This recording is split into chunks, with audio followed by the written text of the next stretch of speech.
you go to the horse races to bet on horses, you constantly buy hats for the jockeys. They love it. You throw it at them, you're like, go win the race. Here's a cool purple hat, +1 to speed. What's up, everybody? Welcome back to the channel. It is time for the end of month review, and we are going to bring you the best games that we played this month. We played a lot of good ones, I think, for the most part. September was a fun month, actually. I think it was a really good month. Heavy gaming month. Yeah, and we played like a few party games that kind of like, I don't know, I would say blow me away. Yeah, I've always been like, who doesn't like party games? I don't like party games. Yeah, but the first time I saw Mike, I was like, whoa, it's kind of they cool. were good. They were good games. Yeah, it was a good mix. We played some party games, we played some really heavy games. Some great games, some underwhelming games. There was no games this month that were bad. What? No, none of them were bad. Check our reviews that we just posted for contrary evidence. No, it wasn't a bad game. It was just sort of somewhat mediocre. Yeah, well, not bad. The problem is, the game wasn't bad. It's just overhyped. All right, well, we'll get to that later. Spoiler. Oopsies. Yeah, so the first game would be Revive. Revive, if you want to know more about it, you can watch our review. But in general, I thought it was good. I thought it was good. Like, I gave it an 8.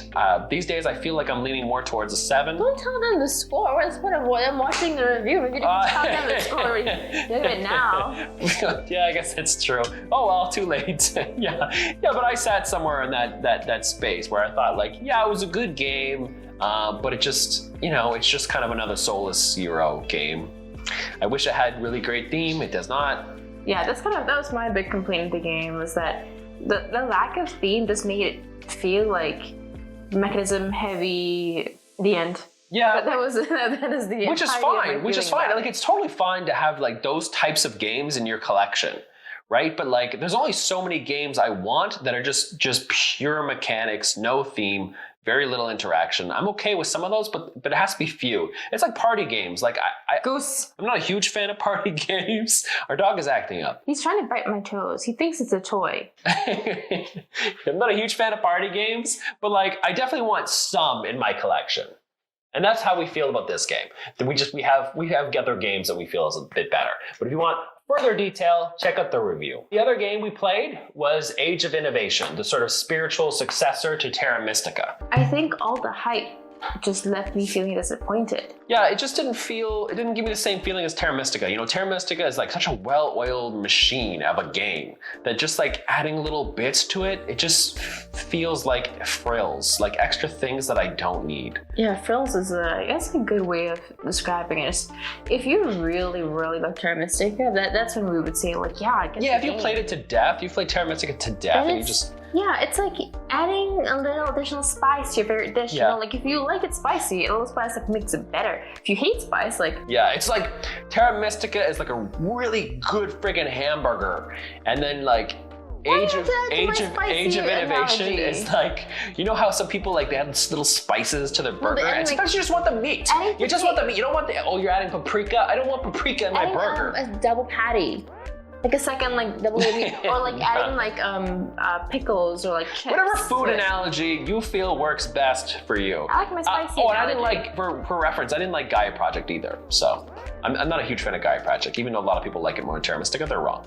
One of our reviews, someone commented another game about, I think Revive. That's another game that everyone talked about for a week, and then next week goes on to the next everyone's new favorite game. He's right. That's the cycle of games these days. That's what everyone's talking. And so when I hear people talk about these games, I'm like, oh, it was so great. Yeah. What was so great about it? How is it so different from every other game out there? It's a shame that like our last few reviews have been kind of like lukewarm and mild on the games. It's unfortunate. I don't know if I should apologize for that, because I feel like I want to hype some stuff. But I do too, but like the thing is, like, when you have a decent sized collection, and you already have a lot of games that are really good, like I don't want to lie to you guys and say that, oh, this game is great, but in reality, so is every other game, right? Like, building great has to stand out from the crowd. Yeah. That's kind of what I'm looking for when I'm trying these new games. I'm like, I want something the bar is so high now. It's so high. But we do have some good games we play. We played The Gallerist recently. You've never played it before. I've had that in my collection for like 6-7 years. I was mind blown at how much I love that game. It's very good. And I won, which definitely helped.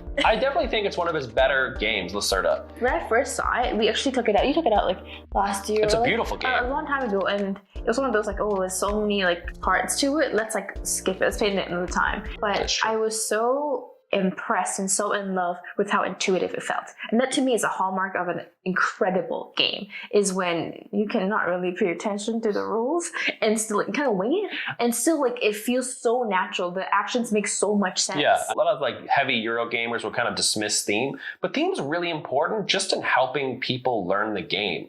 You know, like when you're promoting an artist in the Gallerist, it just kind of makes sense what you're doing. Yeah, the one complaint I have about the Gallerist, it can feel very procedural because there's like that's the best it's part. got this like That's it's a the best fantastic part. play rate, but it is kind of like, okay, I am now promoting an artist. Step 1, do this. Step 2, do this. Step 3. Every single freaking game. Yeah, every game's like that. Every game has a procedure, and like the procedure to me is the best part because it means that there's a very clear like action plan. Yeah. For when you want to accomplish a goal. Like the goals for the artist, and then these are the steps in order to do so. But it's a solid game. Yeah, it was a very big surprise for me on how much I really liked the game. And it's not a new game. No. That's the thing. That's another surprising thing. Like you expect new games to be even better than the ones before. And obviously you have your cult classics, but it's an old game that still slaps today. Yeah, the other heavyish game we played was Anno 1800. Anno 1800 by Martin Wallace. It kind of went up like a lead balloon the first time we played it, but I think it's because we played it only 2 players. And I think it's a game that needs to be enjoyed with more people, because it's totally like a shipping game where like, you know, you're fulfilling contracts and stuff, but you get to use other people's machinery, so to speak. And I think with only 2 people, it's just not as good. And you're absolutely right. The first time I remember not having a strong opinion or not liking the game very much, just because it felt like such a slog. It can be. It can be very. And even with 3 players, it felt like a little bit. Definitely like was a long game. It can be overwhelming too, because it's like, well, I want to build cannonballs, and to build that I need metal, and that I need this, and you're kind of like, you know, reverse engineering, going backwards, like, okay, I need this, and then this, and then this. Yeah. But it's some games like you can go up those tracks, like not tracks, but you can move up the tier of what you're building up pretty quickly.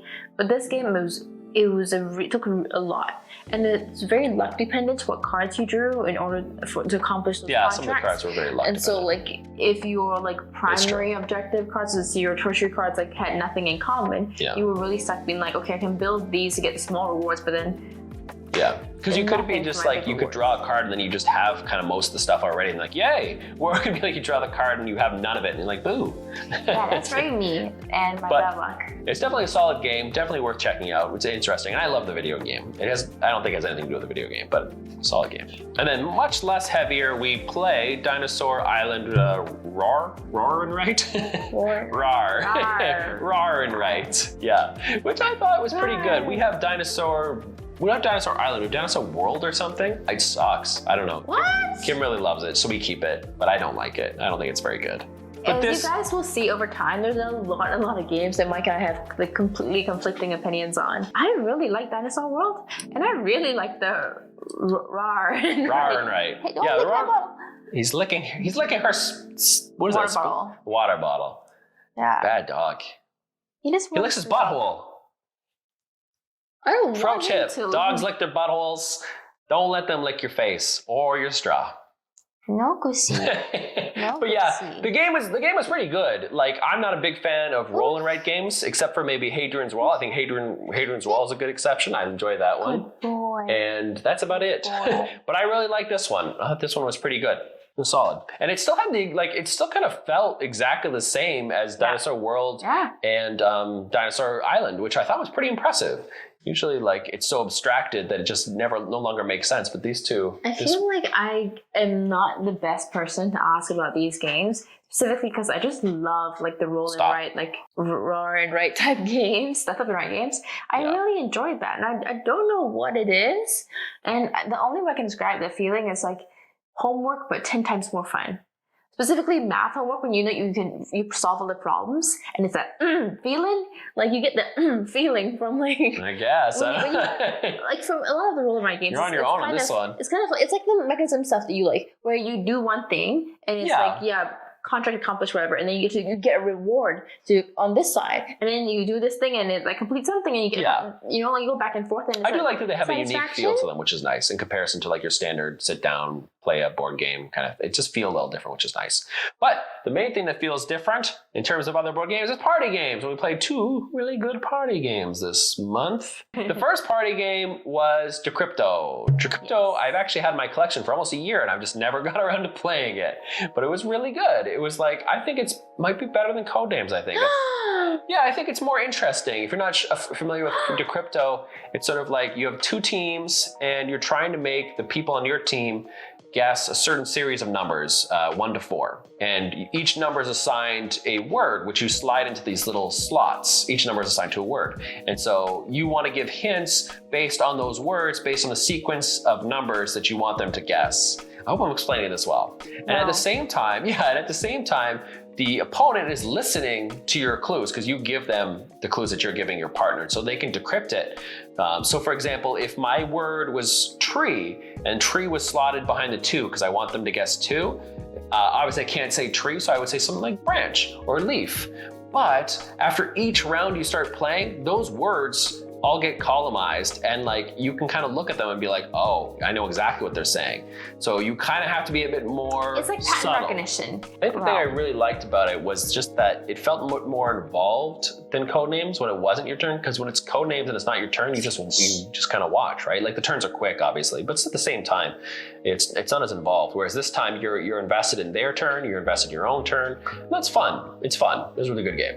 And the other party game that we played was Longshot, which I was really excited to finally get because it was out of stock for the longest time. And I played the original Longshot, the board game, and it's poop. It's a poops. It's a poops, don't play it.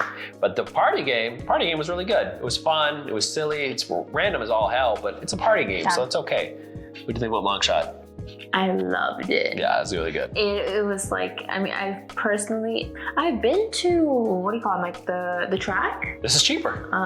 It's free. It's fake money. I mean, it's not free. It's not free because you buy the game. Yeah, I guess. But the game is so good. It is really good. It gets like all the highs and lows of feeling all of that, and something about I forgot what it's called, but the different types of actions, like the hat, the helmet, and then some of them are jersey. weird. Like you can buy a jersey for the jockey and a hat for the jockey, and that lets you bet on them when they cross a certain line. It's very weird. It's very abstract sometimes. It is. It's so different from like not that I really know what horse betting is. Yeah, whenever you go to the horse races to bet on horses, you constantly buy hats for the jockeys. They love it. You throw it at them. You're like, go win the race. Here's a cool purple hat. Plus 1 to speed. It's what, in my head, horse betting would be like. And then times 100. Yeah. Like it's like on steroids. It's so much more fun. And we played in a bigger group too. It was like 5 or 6 people, yeah. And it was just so well done. Yeah. Like it's so good in a very good party game. In a group setting.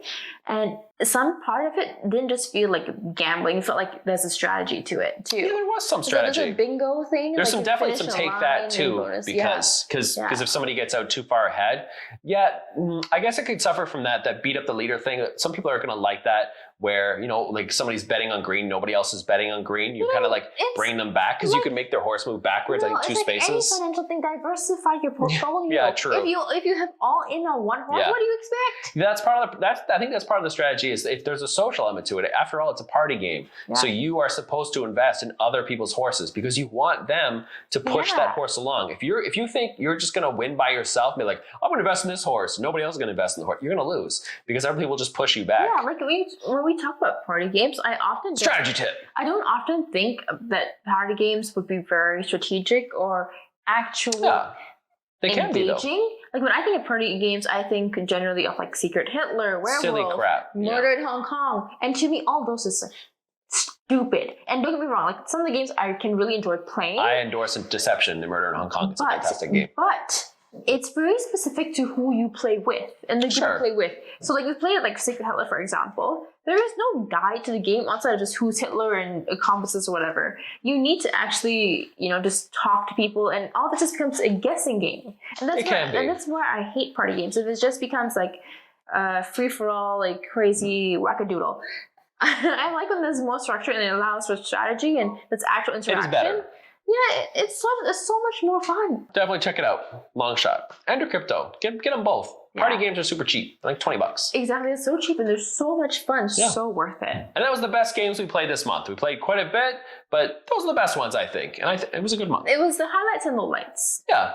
And mainly the new games. Yeah, I don't think there was anything that I think is worth purchasing. Some of these games we already own, but some of them we borrow from friends.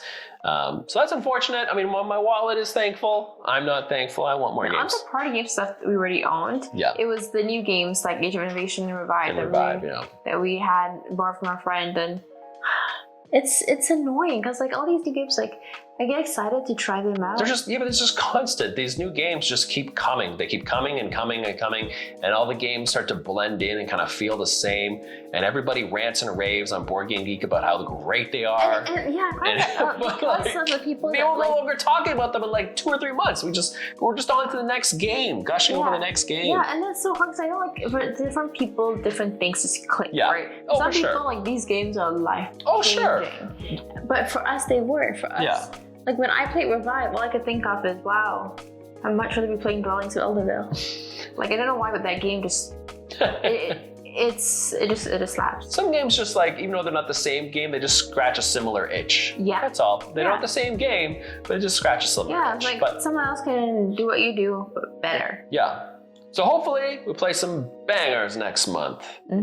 October is spooky season. Oh shit, that's right. Halloween. Yeah, We should play Halloween games. I was afraid he'd say that. Halloween games. Top 10 best horror games. Oh, I don't want to do that. Yeah, horror. I don't like scary things and he loves scary things. I do love scary things. We might even do a video on the best scary game. Ooh, in costume. This year, maybe, we'll dress as Team Rocket. What we did last year? Blasting away, yeah, I know, but I still have the costumes. I want to make more. We already have them. And that about wraps it up, so tune in for the next video. It'll be sweet. We're gonna do miniature painting. For sure we're doing miniature painting. Okay, sounds good. All right, bye guys. See you next one. Peace.